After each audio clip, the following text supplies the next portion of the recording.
صدق الله العلي العظيم وبلغ رسوله النبي الوفي الكريم ونحن على ما قال ربنا وخالقنا من الشاهدين والشاكرين والحمد لله رب العالمين.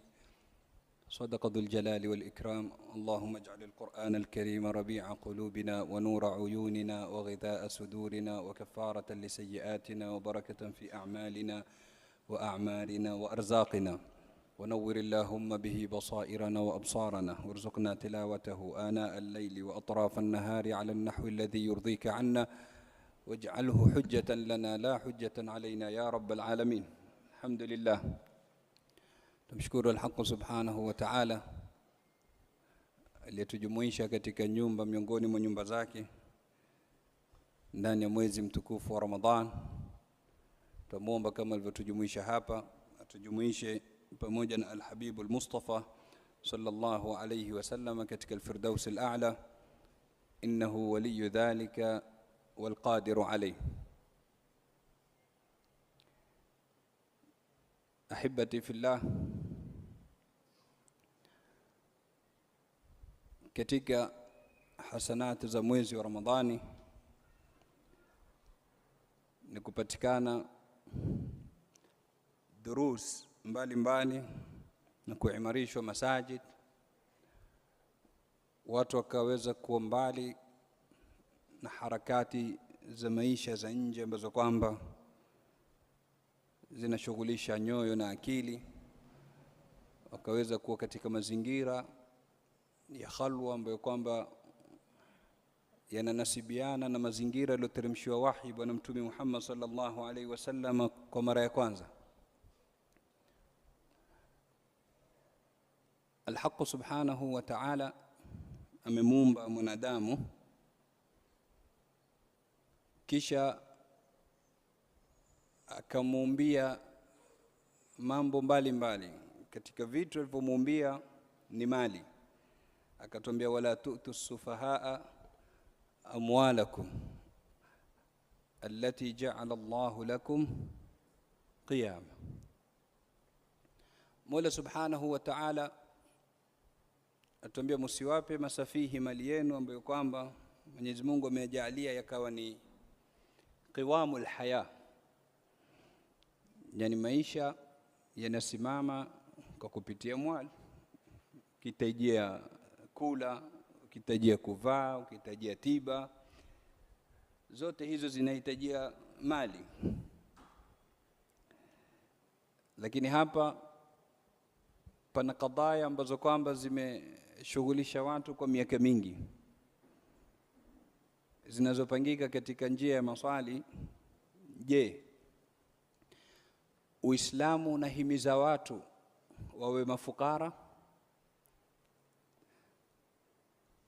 ama unaosukuma watu katika kufanya kazi na kujitosheleza? Swali ambalo kwamba hurudia mara nyingi. Tajiri ambaye kwamba ni mwenye kushukuru ni bora mbele ya Mwenyezi Mungu ama fakiri mwenye kusubiri? Na mingi katika mfano wa maswali kama haya ambayo kwamba yote yanarudi katika swala la fakr, ufukara, na mtazamo wa kisheria katika swala la mali kwa jumla, tofauti kabisa na nidhamu ya ishtiraki na rasilimali. Mola subhanahu wa ta'ala katika Al-Qur'an Al-Karim ametubainishia kuwa mali ndio qiwam ya maisha.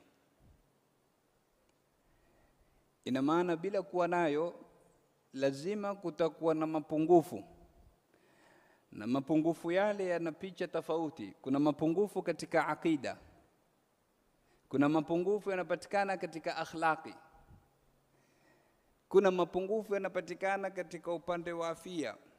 Yani patakapokosekana mali, leo ukiangalia katika jamii wanao kwenda kuuza miili yao, sababu watafuta nini? walioachilia maadili yao na maamrisho ya dini yao wakafanya mambo sio kwa makosa, sababu atafuta nini? Sasa kukiwa na mapungufu katika msingi kama huu, na ndio maana maulama wanatuambia dini imejengewa katika misingi miwili. Kuna msingi wa i'tiqad na msingi wa iqtisad. Msingi wa itikadi na msingi wa uchumi. Msingi wa uchumi ukikosekana, ile itikadi lazima itatingishika. Na ndio maana Mtume sallallahu alaihi wasallam alipozungumzia habari za zama za mwisho akatuambia, yusbihu ar-rajulu mu'mina wa yumsi kafira wa yumsi mu'mina wa yusbihu kafira. Mtu katika fitna zitakazokuwa kubwa katika zama za mwisho anaingiliwa na jioni ni mu'min, akifika asubuhi ni kafiri, wal billah. Ama anaingiliwa na asubuhi ni mu'min, ikifika jioni ni kafiri. Ndani ya masaa 24 tayari ana hali mbili tofauti. Kisha Mtume akataja masala mazito akasema, yabi'u dinahu bi'aradin min ad-dunya qalil. Anauza dini yake kwa kitu kidogo katika dunia. Yani akikunjiwa 1000 kadhaa hivi, yuko tayari kuacha akida yake, yuko tayari kuacha maadili yake na akhlaq zake. Kwa hivyo ili mtu asifike katika kuuza dini yake, ni lazima awe atakuwa ni mwenye kujitosheleza, kuwa na al-iktifau dhati. Kwa hivyo tofauti ya nadra ya Uislamu katika kadhia ya mali ni kuwa huu ufukara ni janga ambalo kwamba lahitajia kushughulikiwa na kutibiwa. Taib, madamu mali ni ya Mwenyezi Mungu Subhanahu wa Ta'ala, kuyakosa ni mtihani mkubwa. Na ndio maana Mtume sallallahu alaihi wasallam akijikinga kwa Mola kutokana na fakr, Allahumma inni a'udhu bika min al-faqr, inkuja katika baadhi ya riwaya, na katika baadhi ya riwaya min al-qilla, uchache ni kukosa, ambako kwamba ina maana bado hiyo hiyo ya fakr. Yani kama ingekuwa ufukara ni njia ya kujikurubisha kwa Mola Subhanahu wa Ta'ala, kwa nini Mtume ajikinge kwa Mola Subhanahu wa Ta'ala kutokana na njia ya kujikurubisha kwake? Haikubaliki, haiwezekani kabisa. Bali Mola Subhanahu wa Ta'ala ametuonesha kinyume chake. Akaonesha imtinani yake kwa Mtume sallallahu alaihi wasallam katika kumtoa kwenye hali ya kuhitajia kufika katika hali ya kujitosheleza. Mola Subhanahu wa Ta'ala katumbia, wa wajadaka ailan fa aghna, amekupata wewe ni ail, ni muhitaji, fa aghna, kakutosheleza. Sasa ingekuwa kutoka katika hali ya fakri kwenda katika hali ya kujitosheleza, ni kutoka katika hali nzuri kwenda katika hali mbaya, Mola Subhanahu wa Ta'ala asingeijalia kuwa ni manna kwa mtume wake sallallahu alayhi wa ala alihi wa sahbihi wasallam. Kwa hivyo Uislamu haukuhimiza watu kubaki katika ufukara, wala haukutaka watu wawe ni malofa. Mtu atil amekaa amepakata mikono tu asubiri aje apewe.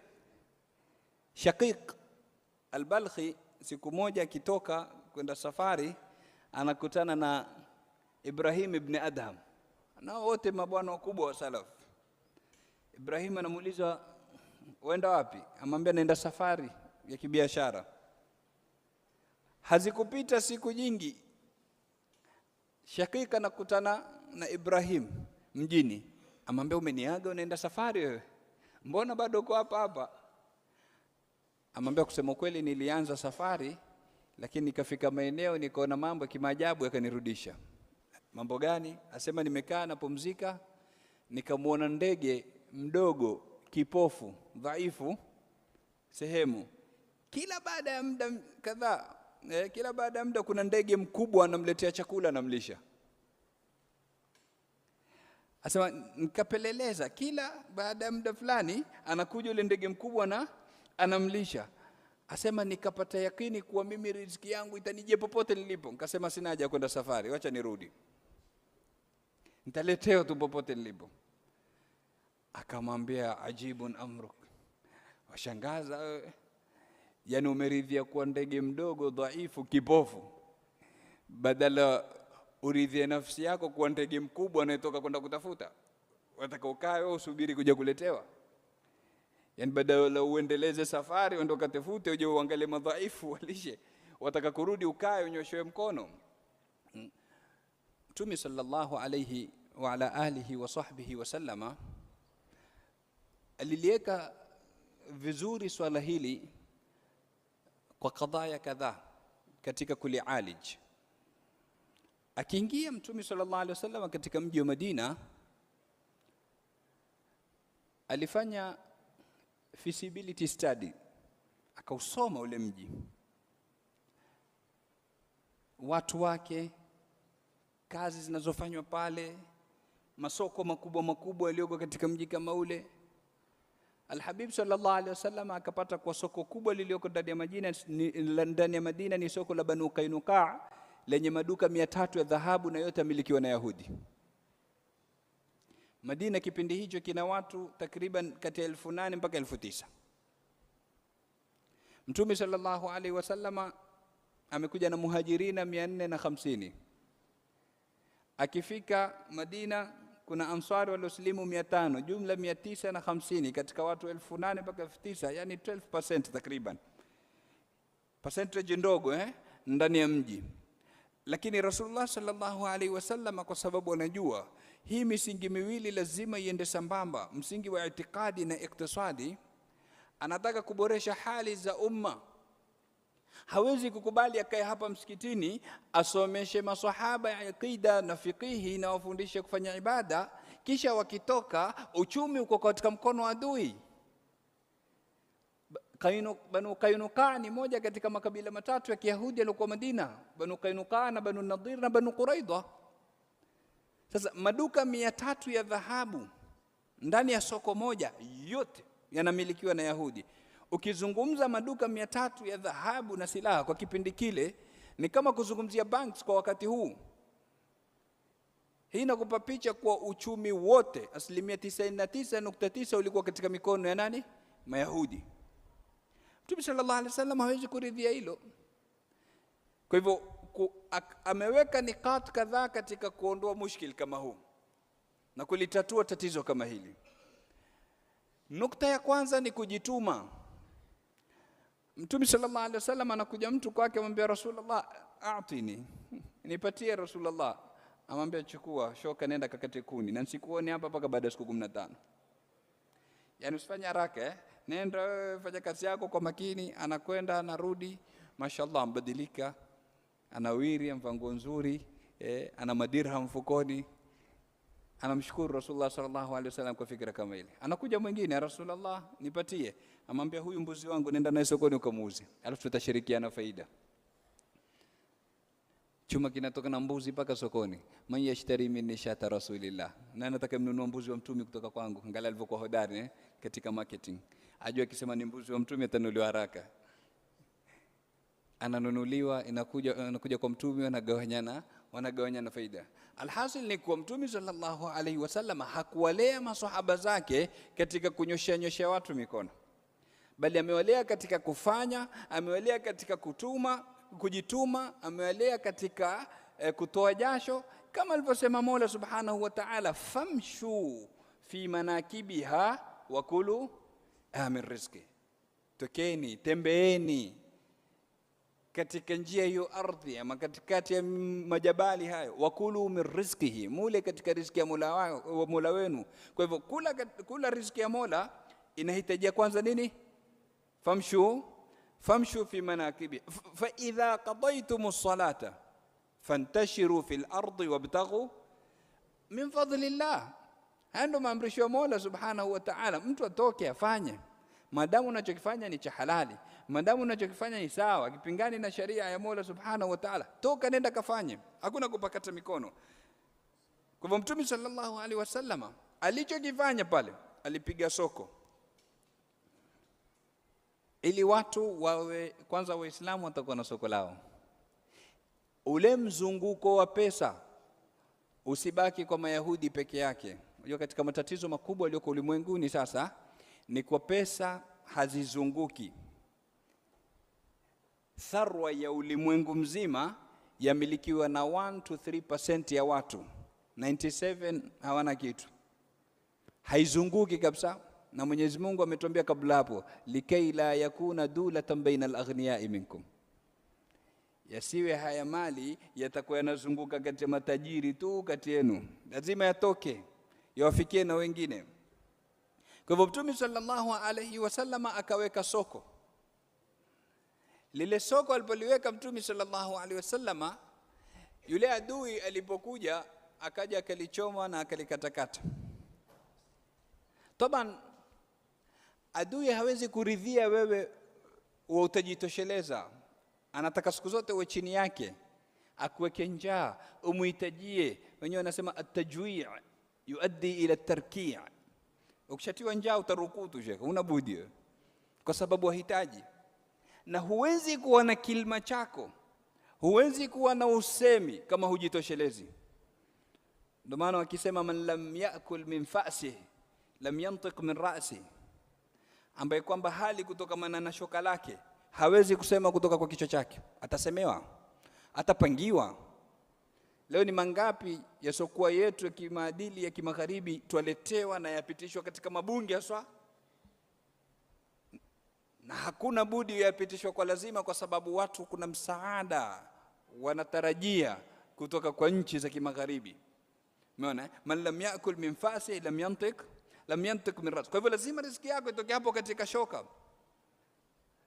Sayyidi Ali al-Khawas, moja katika mabwana wakubwa waliotangulia, Sheikh al-Imam al-Sha'rawi, alikuwa akisema dhikri ya seremala ipo katika msumeno wake na dhikri ya mkulima iko katika jembe lake.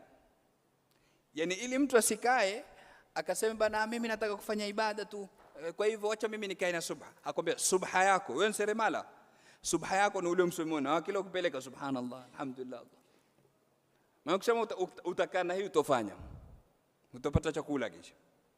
Na vile vile wewe ni mkulima, shika jembe ile, kile ukipiga la ilaha illa Allah Allahu akbar, ile ndo subha yako. Haya ndo malezi ya ahlullah, si ya kufanya watu madofa wakae tu wasijitume kwa hujja kuwa tena mtu anakuja na nadharia kwambia bwana Mtume sallallahu alayhi wasallam alifunga jiwe katika tumbo. Hatukatai Mtume alifunga jiwe katika tumbo, lakini je, inamaanisha wewe utaishi umri wako wote ufunga jiwe tu katika tumbo? Na riziki iko, unaweza kujituma ukapata. Ni hali gani iliyomfikisha Mtume mpaka kufunga jiwe katika tumbo? Je, ile hali iliyomfikisha yeye Rasulullah kufunga jiwe katika tumbo ndo hali hiyo hiyo ambayo kwamba mimi na wewe tuko ndani yake, ili tutake kujiiga naye katika hilo? Kwa hivyo Rasulullah akaweka soko. Soko lile likaja likachomwa. Tumesema kuna bwana anaitwa Ka'b ibn al-Ashraf, mmoja katika watu wenye asili ya Kiyahudi, kaenda kalichoma lile, akalikatakata soko. Habari zikamfikia Mtume sallallahu alaihi wasallam.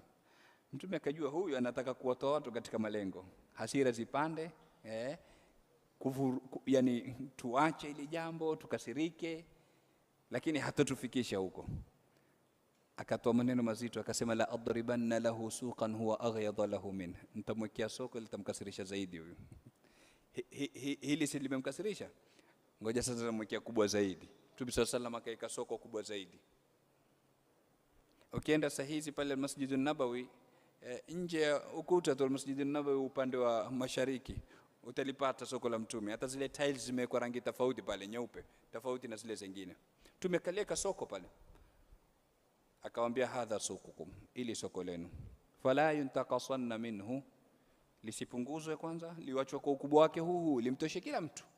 Wala yudrabanna fihi bikharaj, kusiwekwe tax hapo, kusiwekwe tax. Anayetaka kuja na mali katika mabedui kutoka nje ya Madina katika vijiji mbalimbali, walete mali yao wauze, wasichajiwe chochote.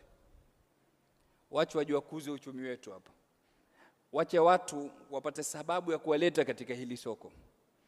Alafu kwa uhodari wake Mtume sallallahu alaihi wasallam ile soko akaliweka katika sehemu strategic sana. Ukiingia tu Madina, yani ukiingia Madina unapambana na soko la Mtume. Taban kwa mtu ambaye kwamba amekuja kwa malengo ya kununua bidhaa na kwenda nataka kusave time na rudi kwao mapema kabla ya kiza, hatotoka kwenda ndani huko akatafuta soko la Banu Kainuka. Hata wewe ukienda tukokote kwenye shopping center, kama sijui ni mall, maduka ya mbele mbele, ukishapata bidhaa unayotaka utachukua uende. Unaweza kusema ngoja mpande ghorofa ya 3 kwa ya 4, kama ndo mtu huna muda huo. Labda wewe unakwenda window shopping, unataka kuzunguka, wewe upige untie macho nuru kama wanavyosema wenyewe. Kwa hivyo Mtume sallallahu alaihi wasallam akaweka kawanini kama hizi, akamwambia na hakuna parking hapa. Asije mtu na mnyama wake akamweka ndani ya soko. Hakuna mtu kuweka duka, kwa maana yani ile nafasi mtoshe kila mtu. Wewe leta bidhaa yako uze, ukimaliza nenda mwingine ije mfae ile sehemu, lakini vile vile upate kurauka, kwa sababu ukishakuwa wewe na duka lako pale unaweza kulala paka dhuhuri. Unajua tu wakati wote utakapokwenda nafasi yako iko. Lakini atufundishe burika li ummati fi bukuriha, ummati wangu umebarikiwa katika kurauka. Watu warauke katika kwenda kutafuta riziki. Alhasil ile soko ameliweka Mtume sallallahu alaihi wasallam ili watu wapate nini? Wapate kujituma. Kwa hivyo njia ya kwanza aliyoweka Mtume sallallahu alaihi wasallam ya kupambana na janga hili la ufukara ilikuwa ni kufanya, na hii ni sunna manabii. Manabii wa Mwenyezi Mungu, Saidina Daud alikuwa ni haddad, mwenye kufua vyuma. Saidina Nuh alikuwa ni najjar, ni seremala, carpenter. Saidina Idris alikuwa ni khayyat, mwenye kushona. Saidina Adam alikuwa ni mkulima. Hao wote na kuna ile ambayo kwamba imewakusanya wote. Mtume sallallahu alaihi wasallam akituambia ma min nabiyyin illa ra'a al-ghanam, hakuna mtume isipokuwa amechunga mbuzi. Sasa viumbe bora vya Mwenyezi Mungu vimefanya kazi, na vimefanya kazi za mikono hizi ambazo kwamba mara nyingine sisi tunaziona ni kazi za dunia. Yani leo ukisikia mtu ni seremala ama mtu sijui ni mshonaji, unaona si kazi mfanywa na manabii. Umeona? Sasa mitume wa Mwenyezi Mungu Subhanahu wa Ta'ala walifanya, mtume akawalea masahaba zake katika kufanya. Hiyo ni moja katika hatua zilizotumika. Lakini vile vile katika hatua ambazo kwamba sharia na Uislamu umechukua katika kuondoa hili janga ama hili tatizo la ufukara, ambalo kwamba ni ibtila. Tufahamiane vizuri. Mwenyezi Mungu Subhanahu wa Ta'ala ametaja yote mawili na yote akaita ni ibtila. Sawa iwe ni katika ufukara, sawa iwe ni katika ghina, zote ni ibtila, ni kuonjwa na Mola Subhanahu wa Ta'ala. Sasa Mtume sallallahu alaihi wasallam akatuwekea vile vile al-ibadat al-maliya, ibada za mali. Ibada za mali ziko nyingi. Kuna sadaka, kuna zaka, kuna wasia, kuna wakfu. Hizi zote ni ibada za kimali ambazo kwamba zimewekwa kwa ajili ya kuondoa hili tatizo, ambapo karibu zote leo haziendi sawa. Na lau zingekuwa zafatwa kwa namna ambayo kwamba Mwenyezi Mungu Subhanahu wa Ta'ala amepangilia, kusingekuwa na hili janga kubwa leo ndani ya Afrika. Tuache hizo continent zingine. Ndani ya Afrika, kutokamana na takwimu za UN, Umoja wa Mataifa, wanasema watu milioni 348 wanaishi chini ya khati ya ufukara. Watu milioni 348 wanaishi chini ya khati ya ufukara. Kwa vipimo vyao yani $1.50. Kwa maana mtu akipata haya ndo shilingi 100 kutoka mkononi kwenda mdomoni, hana cha ziada, hapati zaidi ya $1.50 kwa siku mtu. Watu milioni zote hizo, ambapo Afrika hii wakati wa Umar ibn Abdul Aziz ilikuwa hakuna anayestahili zaka. Yahya ibn Said aliyekuwa wali pande za Afrika kipindi hicho ilikuwa ni pande za Tunisia, Libya, yani North Africa kule, ambapo ni Afrika. Zaka zake alikuwa akizitoa akizipeleka kwa Umar ibn Abdul Aziz. Sheikh, vipi wewe, mbona zaka uzileta huku kwa dola? Na Mwenyezi Mungu amesema tukhadhu min aghniyaihim faturaddu ala fuqaraihim, zaka zichukuliwe kwa matajiri wao zirudishwe kwa mafukara wao. Katika matatizo yaliyoko katika zama zetu kwa wingi, utapata mtu anazunguka nchi nzima kutafuta zaka. Atoka mji wake pengine hafuturu na ahli yake isipokuwa siku moja Ramadhani, atoke ende mji huu zaka. Sasa shekhe, pale ulipokwenda kuna mafukara wanaozihitajia zile zaka, wewe ukichukua za wengine, wao watapata nini? Sasa ambiwa mbona wazilete hizi? Asema Afrika hakuna mtu anayestahili zaka, wote ni wakutoa. Yani katika kipindi ambacho kwamba tulikuwa twatoa hatupewi, hakuna hata mmoja, tumfika kiwango sisi bilioni 348 sio wakupewa ama wakustahili kupewa, wanaoishi chini ya hati ya ufukara. Sasa kwa nini yakapatikana haya mabadiliko? Hata Sayyidina Muadh ibn Jabal alipotumwa na Sayyidina Umar ibn Khattab pande za Yemen, wakati wa khilafa Sayyidina Umar, Muadh ibn Jabal nusu ya zaka aliichukua akairudisha kwa Sayyidina Umar ibn Khattab. Kwa nini unaleta zaka huku? Wapatie mafukara wao. Anasema nimetoa nusu, sikupata mwingine wa kumpa, ndio maana nusu naileta kwako, angalia utakapopeleka. Mwaka uliofuatia Sayyidina Muadh anapeleka robo, mwaka wa baada yake amepeleka thuluthi mbili, mwaka wa baada yake amezipeleka zote. Ya Amir al-Mu'minin, hakuna tena wa kupokea zaka huko, wote wa kutoa. Wewe angalia pale utakapozipeleka. Yemen hii ya kipindi hicho, nenda kaangalia Yemen ya sasa, mamilioni kwa mamilioni wako chini ya hati ya ufukara. Sasa hapa ndo mtu anajiuliza swali, tatizo liko wapi? Wakati ule kulikuwa na hali ipi ambayo kwamba imekosekana wakati wetu mpaka ikatufikisha katika daraja hii tuliyoko ndani yake? Sasa ukimwangalia Umar ibn Abdul Aziz, tumchukue kama mfano.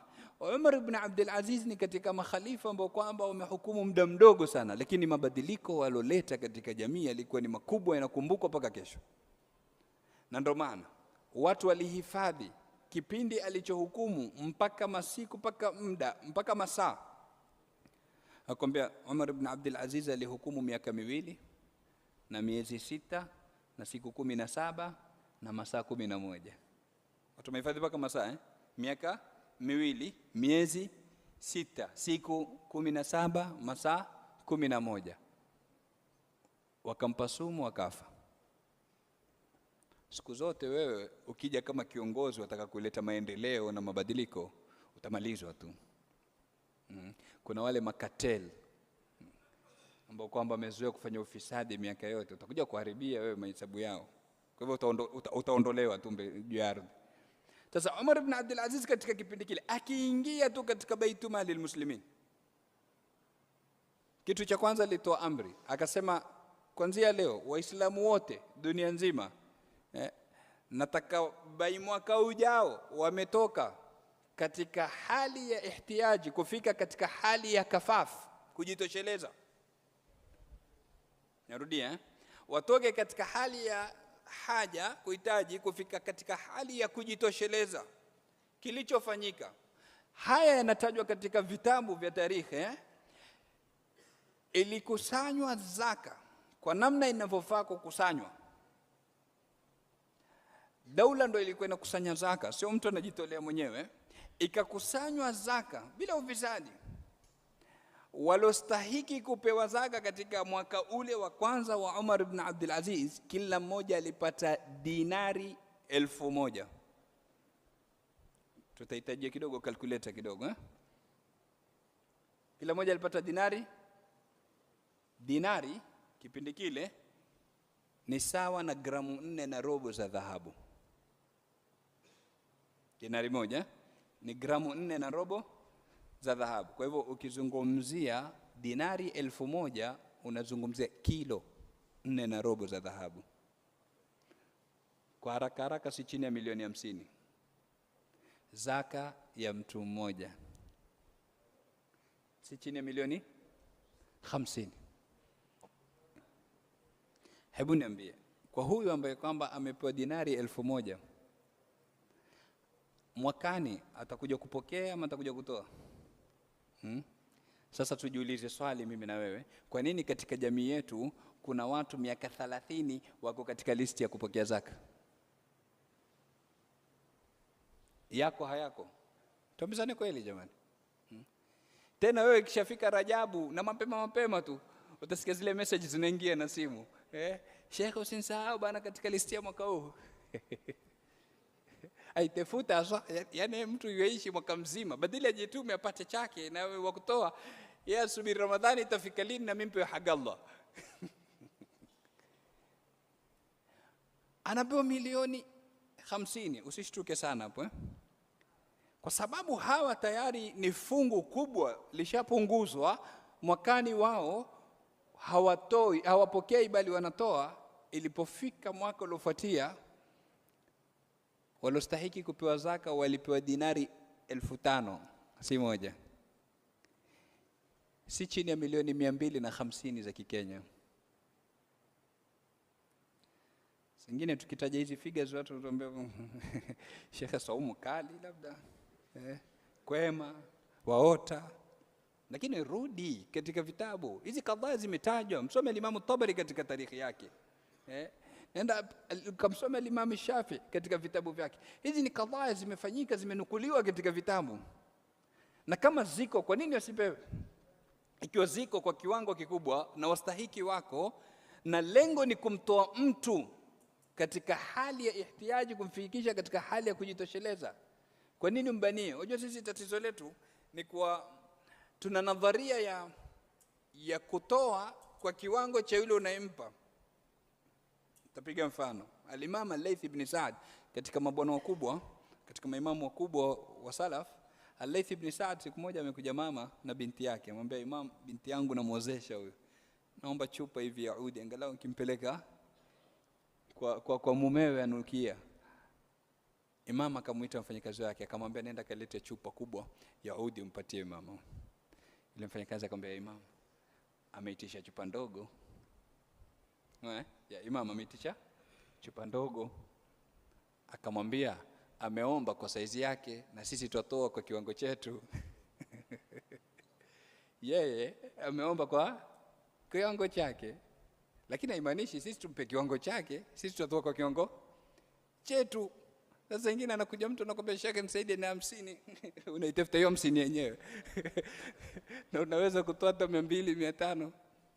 Alafu sasa upate maelfu matupa, utanisamea sina change. Kana kwamba kumpatia 1000 haifai. Sasa kilipokuwa kiwango ni kikubwa cha zaka na wanastahiki wamepungua, wakapewa 5,500.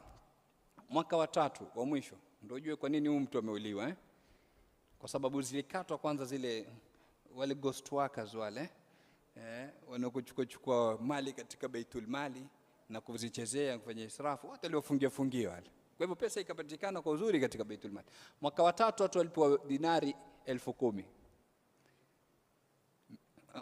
Unazungumzia kiwango si chini ya milioni 500 za Kikenya. Zaka mtu anapewa. Sasa ukiwaangalia fukaha wakizungumzia kadhia ya zaka, wanakwambia ni moja katika mambo matatu.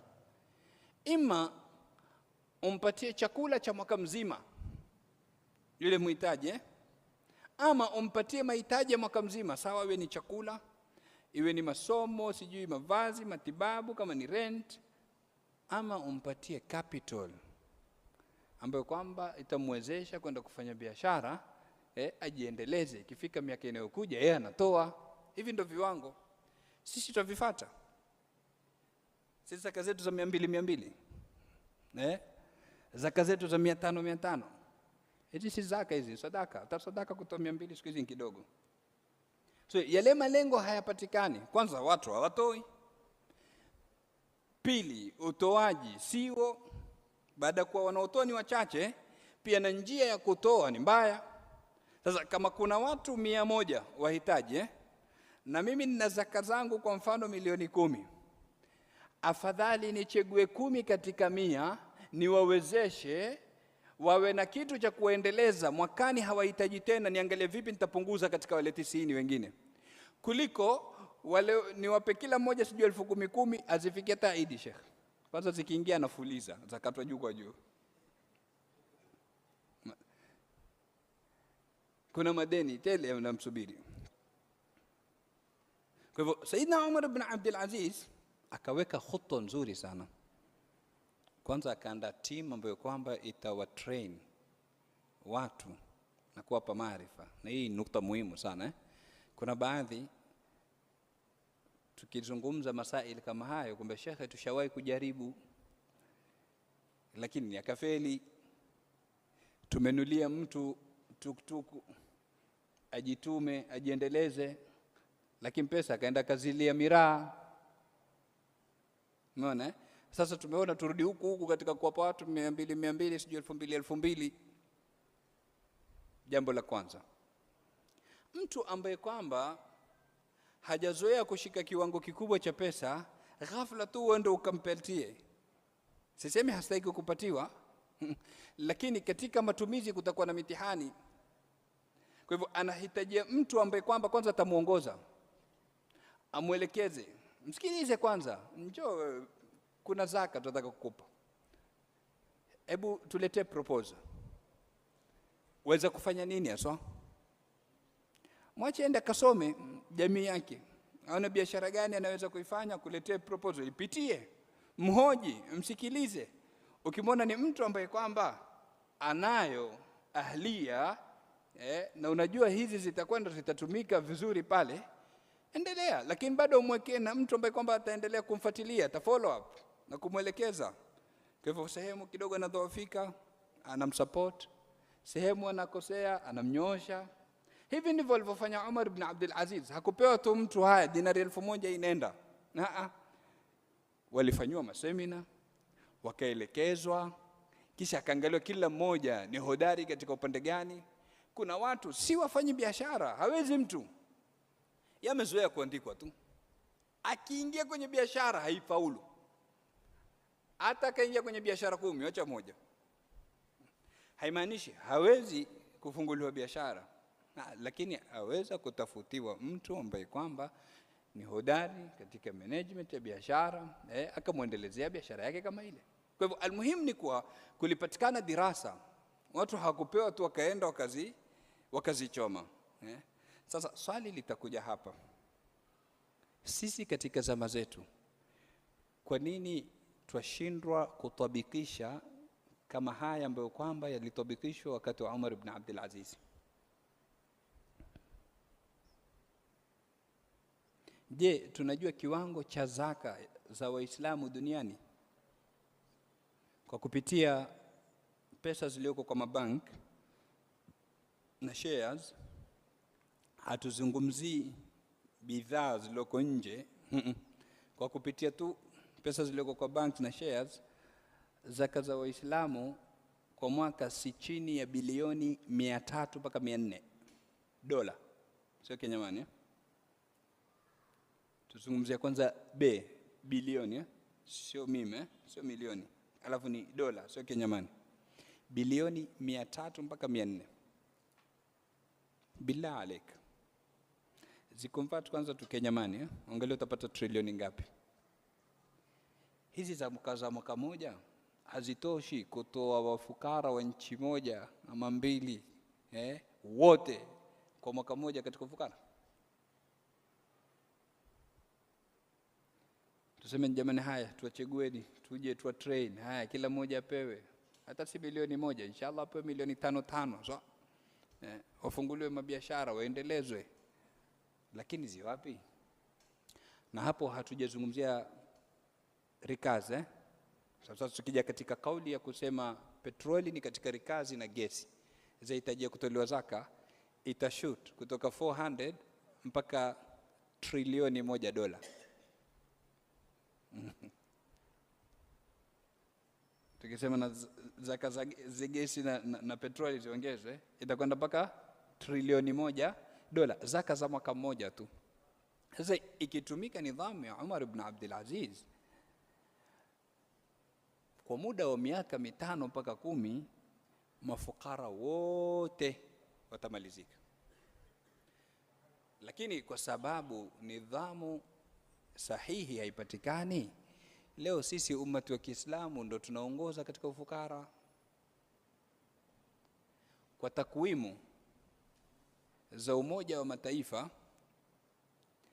60% ya mafakiri ulimwenguni wanaotoka katika maeneo ya Kiislamu. Sasa jambo la kwanza, Waislamu ulimwenguni wangapi? Bilioni 2, sio? Katika watu bilioni 8 walioko ulimwenguni. Ina maana sisi ni 25%. Tuko pamoja?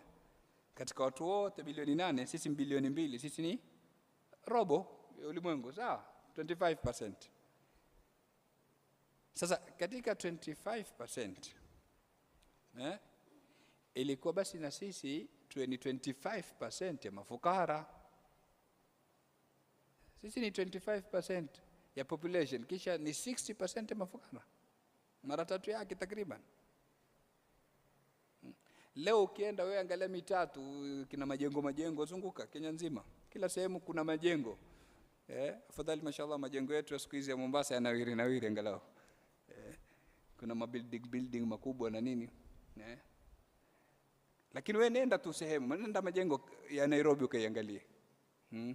Nenda majengo ya Nanyuki kaiangalie. Nenda majengo sijui ya Kisumu. Kaziangalie tu vile zilivyokaa. Ile mitambo kwamba unaishi Waislamu. Ndo mitaa duni, ndo mitaa isiokuwa na maendeleo.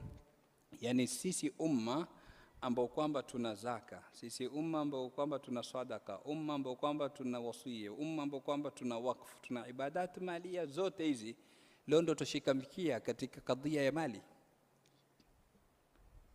Leo sisi ndo wa mwisho kabisa. Kwa hivyo Uislamu ukaweka hizi ibadati, tumetaja zaka, vile vile ukaweka wakfu, ukawana auqaf, kwa sababu Mola Subhanahu wa Ta'ala anajua watu wanatofautiana. Kuna yule ambaye kwamba nacho, kuna yule ambaye kwamba hana, kuna wastani, kuna fukarafuke, kuna tajiri wa kuvuka mipaka. Ni aksam za watu ambazo kwamba ziko katika jamii. Sasa huyu ambaye kwamba hapati, ili asidhurike, ili asijakafika katika kufru. Manake tumeambiwa katika hadithi, kada al-faqru an yakuna kufra.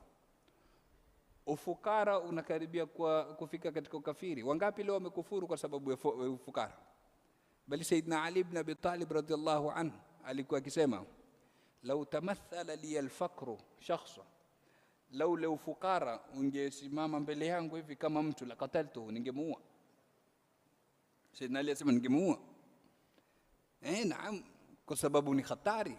Na tumetaja mwanzo muhadhara namna gani mapungufu yanapatikana katika akida, katika akhlaki kwa kupitia fakr. Kwa hivyo kwa sababu kunao wahitaji, sheria ikatokea vile vile auqaf, kwa sababu sasa zaka ni kitu cha mara moja kwa mwaka, lakini kuna auqaf ambazo kwamba ziko throughout.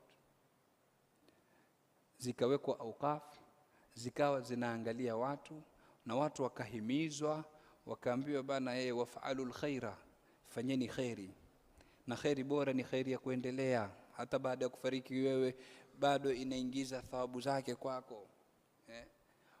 Wakajitolea watu katika nyanja mbalimbali, na Waislamu wakapiga hatua za mbele sana katika kutoa mifano mikubwa katika kadhia kama hii. Kukawa na tanawu,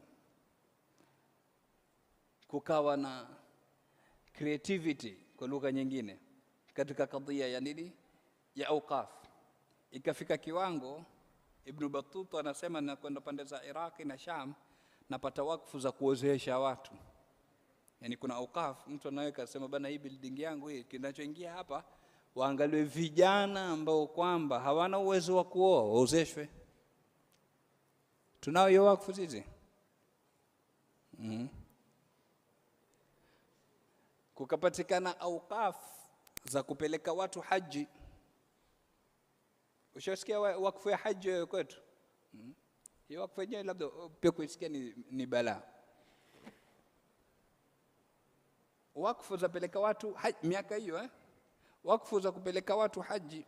Na auqafu za tiba kwa nyanja zote, kwa maana mwanafunzi anayekwenda kusomea medicine anasomeshwa, ana wakfu. Vitabu vyake na vifaa anavyovitumia ananuliwa na wakfu. Wagonjwa wanakwenda kutibiwa na wakfu. Madaktari wanalipwa na wakfu. mpaka ikafika kiwango mtu kama hajapata kula anajitia ugonjwa kisha anajitupa hospitalini, kwa sababu alikuwa akienda pale hospitalini anapewa chakula mara 3, anafuliwa nguo zake, anaangaliwa vizuri, analala pazuri.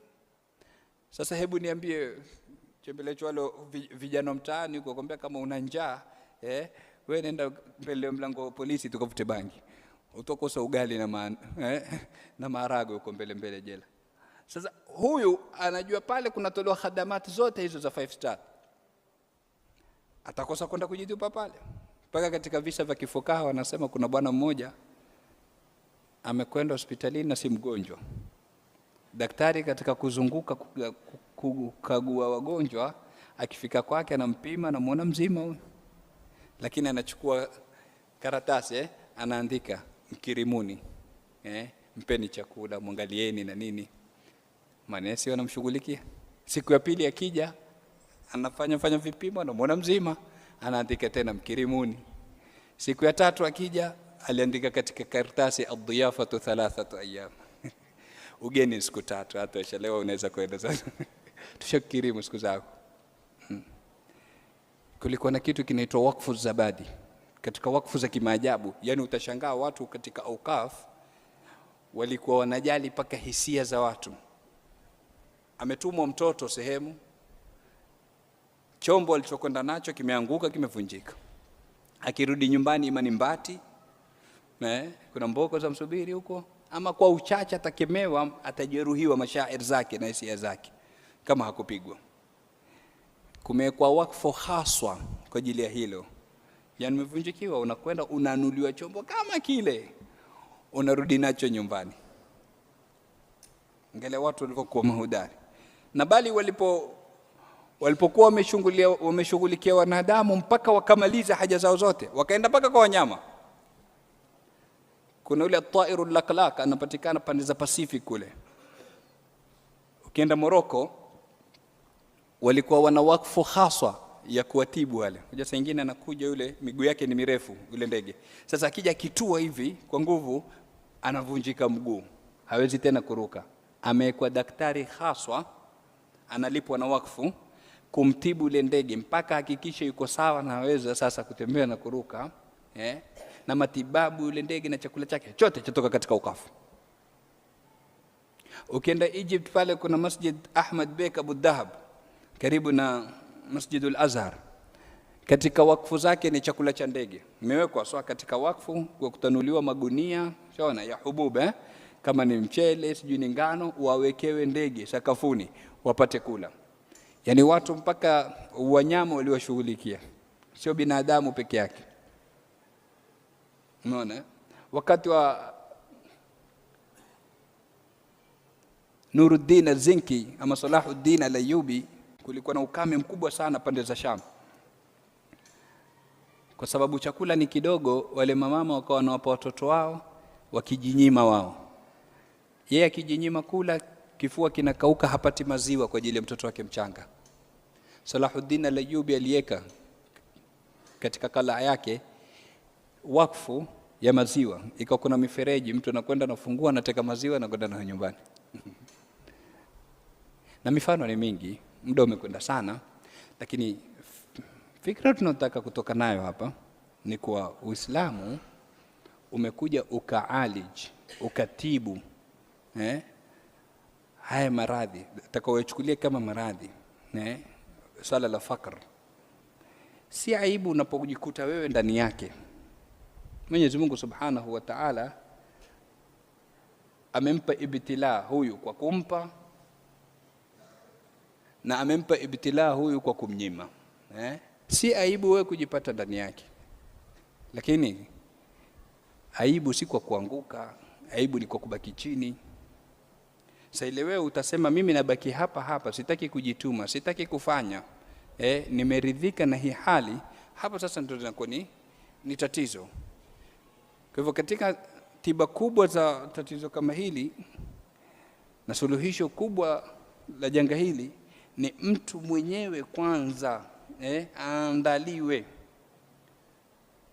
kiupande wa nafsi, kwa wewe usiridhie kubakia hapo, si kwako hapo, unafaa ujitume. Wala sio manqaba, yani sio utukufu labda wewe kubaki ni fakiri ukasema mimi sitajituma nitabaki hapa hapa. Kwani hatusomi sisi katika sera kulikuwa na Abdurrahman ibn Auf, bilionea wa masahaba. Yani ikiwa tupenda njia kwenda kwa Mwenyezi Mungu Subhanahu wa Ta'ala, na katika njia za kwenda kwa Mwenyezi Mungu na ufukara, kuna mtu atapendelea kushika njia kwenda kwa Mwenyezi Mungu zaidi ya sahaba? Abdurrahman ibn Auf alikuwa bilionea, Uthman ibn Affan alikuwa bilionea, na wengine katika Saad ibn Rabi' na wengine katika masahaba wa Mtume sallallahu alayhi wa ala alihi wa sahbihi wasallama. Na wamerudi, amekuja kutoka hijra Abdurrahman ibn Auf, Mtume anamkutanisha na Saad ibn Rabi'. Na hapa somo kubwa tulipata. Mtume katika ikha yake hakuwa anabahatisha, anaangalia vichwa ambavyo kwamba vilingana, anaangalia vichwa ambavyo vinalingana. Yani wewe njoo Saad ibn Muadh, ni kichwa katika upande wa leadership, njoo tukukutanisha na Abu Ubaida Amir ibn al-Jarrah, upya ni kichwa upande huu. Abdurrahman ibn Auf, wewe ni businessman mkubwa, tutakushikanisha na Saad ibn Rabi', ndo aghna al-ansar, tajiri wa ansar. Sasa Abdurrahman ibn Auf anaambiwa na Saad ibn Rabi', nitakupa nusu ya mali yangu. Kwa zama za sasa vijana wanaita zare la mentali, sio? Akamwambia ushaangukia hapo, fursa hii haiji mara mbili. Nusu ya mali ya tajiri wa Madina, aghna al-ansar, tajiri wa maansari. Lakini Abdurrahman ibn Auf hakuchukua, alimwambia dullani ala suq, nijulishe soko lilipo, mimi nitakwenda nitafanya biashara, nitajituma. Na wamerudi wamepokonywa kila kitu, yani wamekuja Madina wamepokonywa kila kitu kule na Makureshi, mali yao yote wamepokonywa. Ameanza kutoka scratch, ameanza kutoka zero Abdurrahman ibn Auf, lakini hakupita masiku anaonekana anapendeza, ana mambo muhimu, mashallah, nawiri Abdurrahman. Kwema, anamwambia Rasulullah, nimeoa mke wa Kiansari.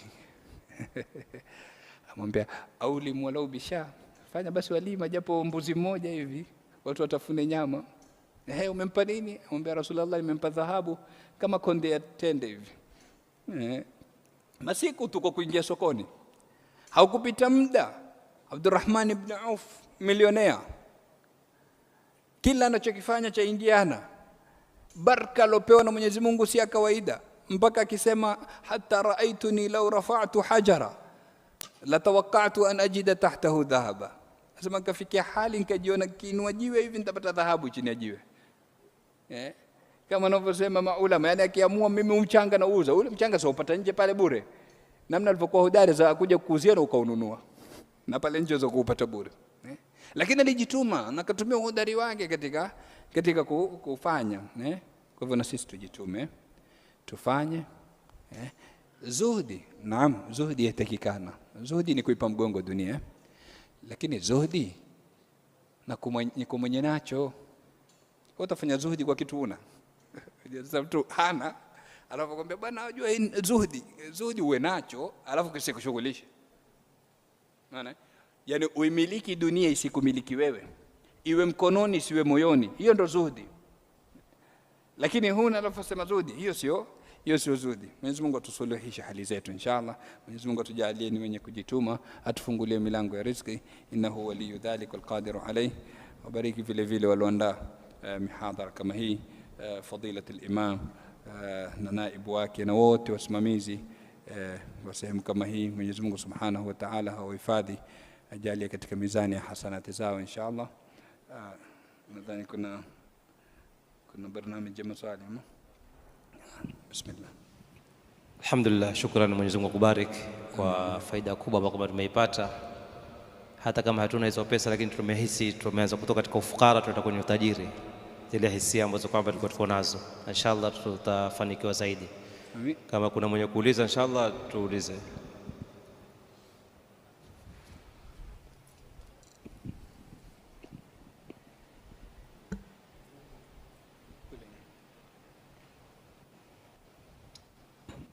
Assalamu alaikum. Ustadh, kwanza shukran kwa darasa hili.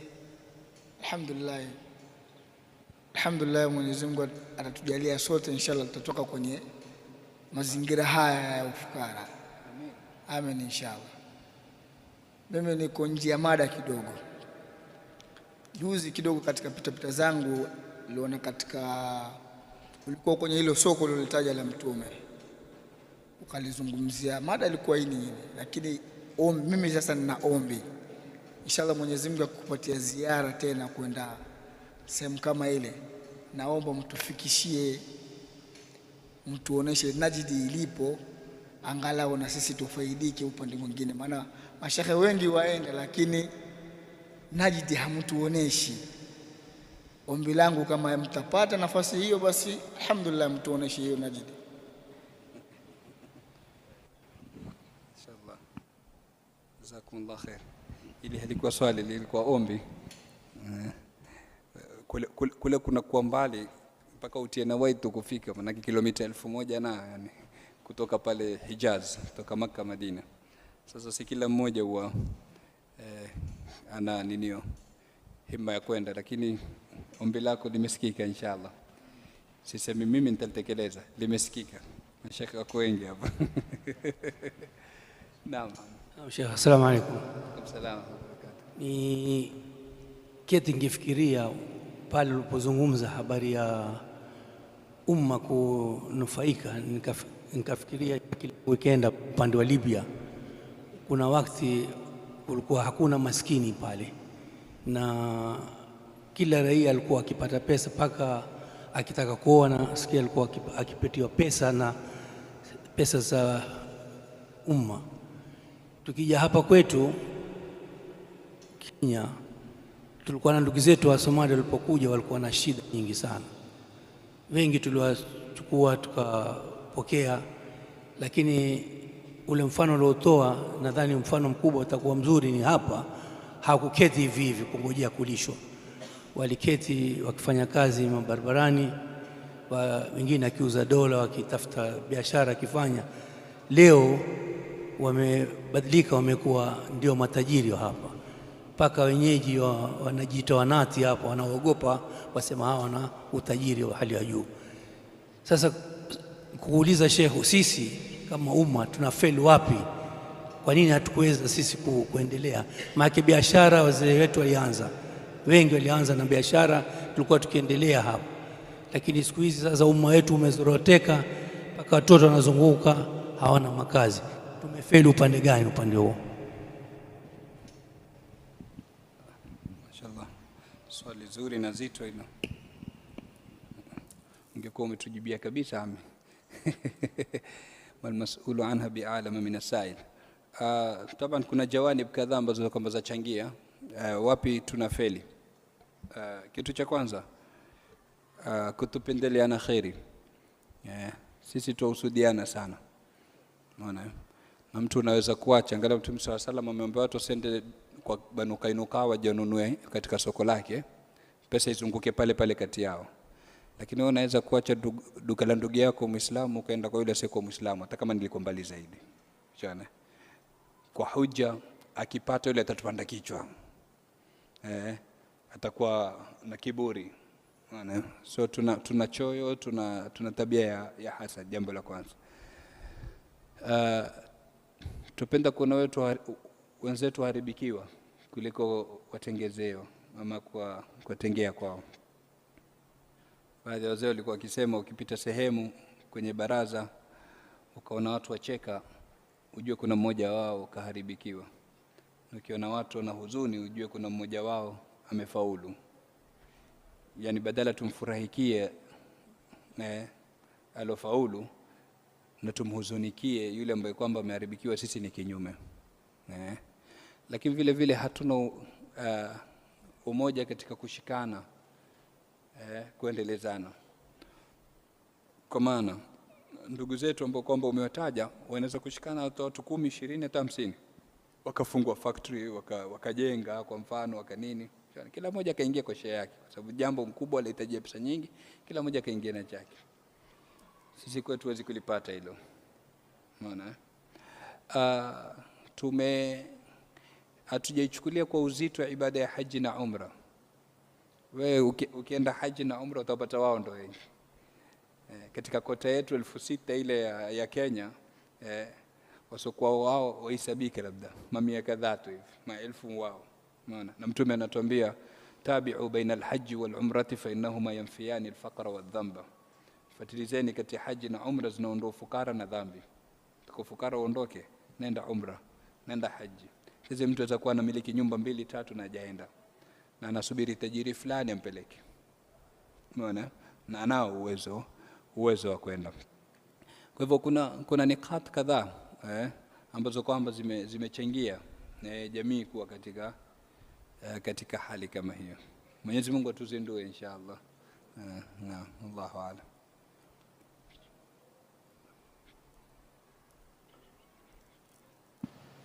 Naam, Mungu pia ni nje ya mada, masala ya wavuvi wanao dive baharini, diving, wale wa lobsters, lazima wa dive waende chini ya mawe na ndani ya mwezi wa Ramadhani na iko na somo. Hukumu yao vipi? Alafu swali la pili, swali la pili, Mwenyezi Mungu Subhanahu wa Ta'ala anasema kwenye Qur'ani, Allah fal anfusu. Naam, nakusikia. Allah yatawaffa al-anfus. Endelea tu. Kisha kwingine akasema kwamba qul yatawaffakum malakul maut. Sasa kule yatawaffakum malakul maut, alafu yatawaffa Allah, man huwa allazi yatawaffa al-anfus? Wale wenye ku dive maji yakipita katika manfadh maftuh, saumu inavunjika. Kuna manafidh, kuna hizi sehemu ambazo kwamba ni tundu za kupitisha maji ndani. Kwa hivyo yakipita maji sawa kwa kupitia sikio, ni pua, ni mdomo, saumu yao inaharibika moja kwa moja. Kwa hivyo ni bora wasidive katika mchana wa Ramadhani. Kuna hatari kubwa kuvunjika saumu yao. Kuhusu swala la pili, Mwenyezi Mungu anasema Allahu yatawaffa al-anfus. Mwenyezi Mungu anafisha nafsi. Lakini hapo katika Qur'ani Mwenyezi Mungu anasema qul yatawaffakum malakul maut. Waambie anayewafisha ni malakul maut. Sasa je, kuna contradiction hapa? Huku tunaambiwa ni Mungu anayefisha na huko ni malakul maut. La, hakuna tanakud. Mwenyezi Mungu ni masdar wa kila kitu. Yeye ndo asili ya kila kitu. Alafu ameweka madhahir. Kuna madhahir katika chini sasa wa kufanya zile kazi. Yani walillahi almathalul a'la. Sisi tuna rais anaendesha daula. Alafu sasa kuna mawaziri, kila mmoja amewekwa katika department yake. Kwa hivyo malakul maut ni moja katika ni madhhar ya kufisha, lakini masdar ni nani? Allah subhanahu wa ta'ala. Kama kwenye riziki, inna Allah huwa ar-razzaq, sio anayeruzuku nani? Allah subhanahu wa ta'ala. Lakini wakati huo anatuambia fa idha hadara al-qismata ulul qurba wal yatama wal masakin farzuquhum minhu, wakihudhuria hawa waruzukuni. Unaona? Sasa nairuzuku ni Mungu ama ni binadamu? Imekuja katika Bukhari, wakana ibn Zubair yarzuquna at-tamr. Wakati ule wa majaa ukame, Ibn Zubair alikuwa akituruzuku tende. Sasa nairuzuku ni Ibn Zubair ama Mwenyezi Mungu? Mwenyezi Mungu ni asili. Kwa hivyo Mwenyezi Mungu ndo Razzaq. Lakini yule tajiri Mwenyezi Mungu amemjalia ni sababu, ni madhari ya wewe kukulipa mshahara, upate riziki yako. Kisia katika kila kitu. Wallahu a'lam.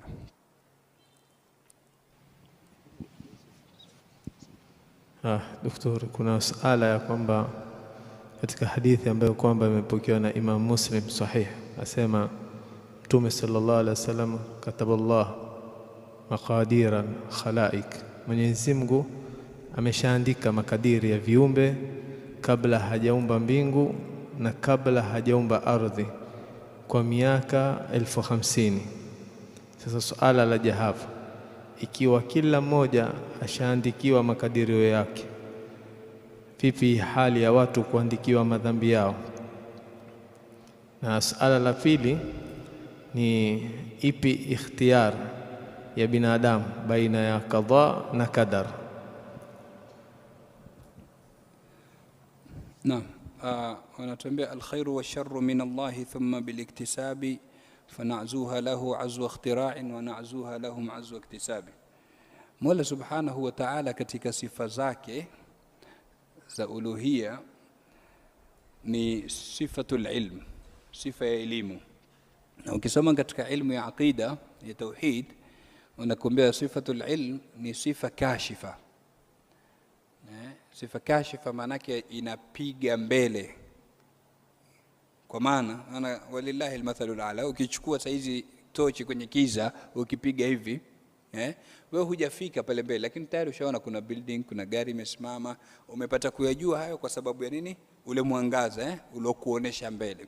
Sasa sifa ya elimu ya Mwenyezi Mungu ni hiyo. Ina maana anajua tayari huku mbele watakaokuja, watakaoyafanya, watakufa katika hatima gani. Shona. Kwa hivyo kwa yale anayoyajua kwa kupitia sifatul ilmi yake ndo tayari ameandika. Maana sio kwa amempangia mtu lazima apotee, maana ama huyu lazima aongoke. Tumpatane. Kwa hivyo yeye ameumba khairi na shar. Nasema alkhairu washarru min Allah, khairi na shar zatoka kwa Mwenyezi Mungu, thumma biliktisabi, kisha kwa utenda kazi. Fanazuha lahu, tutaziegemeza kwa Mwenyezi Mungu azwa ikhtira'in kama muumba, wanazuha lahum azwa iktisabi, na tutaziegemeza kwa wanadamu kama wafanyi watenda kazi. Yani Mwenyezi Mungu naam ameumba khairi, ameumba shari, lakini amekwambia wewe chagua. Wahadainahu an-najdain, tumemwongoza njia mbili. Unataka kwenda wapi? Haiwezekani unataka kwenda Likoni ukashika njia Kibarani. Kwa hivyo ukishika njia ya khairi utapata, ukishika njia ya shari vile vile utapambana nalo huko mbele. Umempata? Ile masala ya kuwa mtu anakuambia bana unamwambia mtu twende tukaswali, anakuambia Mwenyezi Mungu hajaniandikia. Wewe umeona lauhul mahfudh, yani ufunguliwe kitabu ukakiona kwa wewe hujaandikiwa.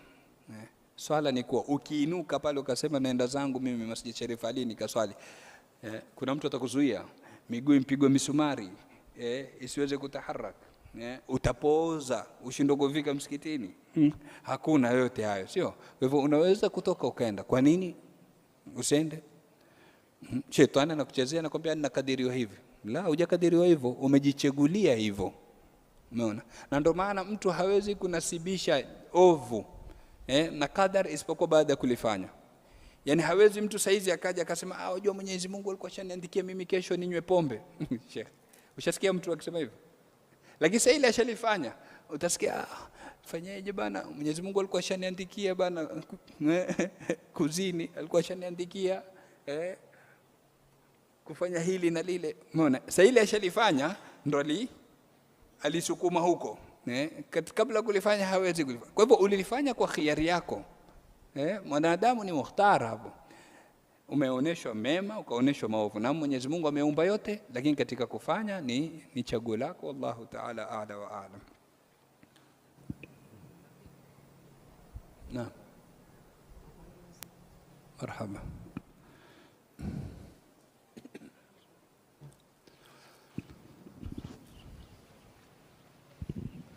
Assalamu alaikum wa rahmatullahi wa barakatuh. Wa alaikum salam wa rahmatullahi. Dokta, swali langu ni hili. Ni kwa mfano mimi nina ugonjwa wa sukari. Sawa, na imefikia nimefunga. Sasa kabla ya kufika magharibi kuadhiniwa nimedunga sindano nikapima sukari katoka damu, na kawaida ya damu nasikia ikitoka inakuwa saumu imevunjika. Swali langu la kwanza ni hilo. Swali la pili ni baada ya kuwa nimeshapima sukari, nimeona sukari yangu iko juu. Baada ya kuwa sukari iko juu, nikadunga zile sindano za insulis za kushukisha sukari. Je, huwa imevunja saumu yangu ama saumu yangu bado inakuwa iko pale pale? Shukran. Kwanza Mungu akupe shifa wewe na wagonjwa wote. Pili, damu kutoka haivunji udhu, haivunji saumu. Na imethubutu kwa Mtume alifanya hijama akiwa amefunga, na kwenye hijama kutoka damu. Kwa vile yani kitendo cha damu kutoka haivunji saumu. Na insulin vile vile haivunji kwa sababu haingii kwenye mshipa, ni chini ya ngozi. Sindano inakwenda kwenye mishipa ndio inavunja. Wallahu aalam. saumu yako iko sawa inshallah. Marhaba mzee anasema akusalam. Nauliza kutokana na hali ya sasa hivi hizi zaka zinatoka kidogo, nimepata fursa ya biashara, naweza kuchukua loan, maana naweza kupata loan ya benki. Je, naweza kuchukua ile loan nikafanya kwa biashara yangu alafu kwa dharura ile? Shukran. Loan ikiwa ina interest haifai kwa sababu itakuwa ni riba. Uislamu kama vile ulivyokuja kukuza watu katika uchumi na kuwajenga na kuwatoa katika ufukara, katika njia iliyotumia pengine hatukupata kuashiria kwenye darsa, katika njia ni kuwa imefunga milango yote ile ambayo kwamba inapelekea katika dhulma, inapelekea katika kuharibu uchumi, ikiwa moja ni mlango wa riba. Wa halallahu al-bay'a wa harrama riba, na katangaza vita Mwenyezi Mungu kwa mwenye kula riba. Kwa hivyo fadhali ubakie katika hali ya uhitaji, kama ni hali ya umaskini, ufukara, hicho kiasi unachokipata mpaka kutapofunguka, kuliko kwenda kuchukua loan ambayo kwamba ni ya riba. Itaharibu zote na itakuingiza katika maqt, katika hasira za Mwenyezi Mungu Subhanahu wa Ta'ala. Mwenyezi Mungu ametuambia yamhaqullahu riba. Sisi kwa picha ya juu tunaona tupata. Unajua mtu anapokuwa ana mali yake akitoa zaka kwa mfano 2.5, picha ya juu amebakia na 97.5 impungua. Tofauti akitoa kwa riba, shona akisema irudi badala ya 100 irudi 105, shona picha ya juu imeongezeka. Lakini kihakika ni kwa hakujaongezeka kule, kwa sababu Mwenyezi Mungu atumbea yamhaqullahu riba. Tatokea tu mara utasikia sijui kunitokea janga la kuchomeka moto, mara utasikia sijui gari zipata ajali, yani mabala yatafuatana tu hapo. Hutopata ulichokitaka na juu yake maradhi ya moyo yatakuja. Naam, Allahu a'lam.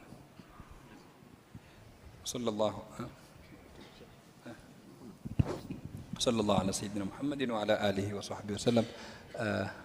Shukran kwenu nyote kwa utulivu wenu katika kusikiliza. Ikiwa nimepata ni kwa taufiki Mwenyezi Mungu Subhanahu wa Ta'ala, ikiwa nimekosa ama nimekosa ni kutoka kwangu mimi. Allahu Ta'ala a'la wa a'lam.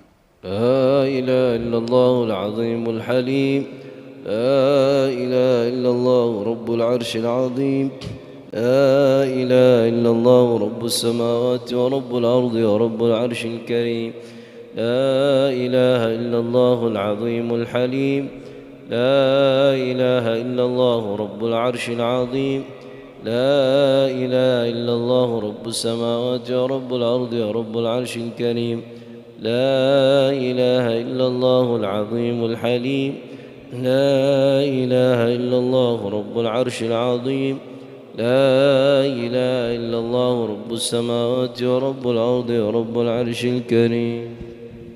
فاتح.